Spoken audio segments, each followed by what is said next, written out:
Department targeting 12 Russian intelligence officials. And now, Congressman, many on the left are demanding that President Trump not meet with Vladimir Putin tomorrow in Helsinki. Chuck Schumer putting out a tweet basically saying, cancel the Putin meeting now. Your reaction?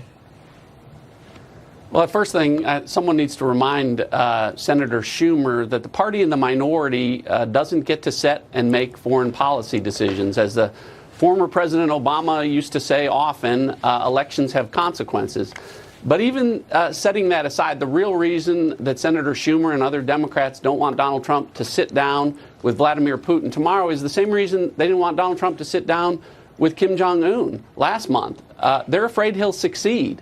With respect to North Korea, I think everyone has to concede that there is at least the real prospect of success there, of a denuclearized Korean peninsula that Republicans and Democrats had failed to achieve for the last 2.5 decades.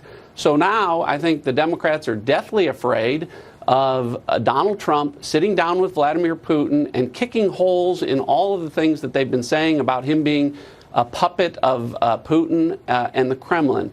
And I certainly don't think they want a comparison between how Donald Trump is going to deal with Putin versus how President Obama did. Remember, President Obama's feckless foreign policy as it related to Putin was a hiding under the covers while Russia took Crimea policy. It was a policy where he had his national security advisor, Susan Rice, tell our cyber officials to stand down rather than stand up when we found out the Russians were meddling with our election.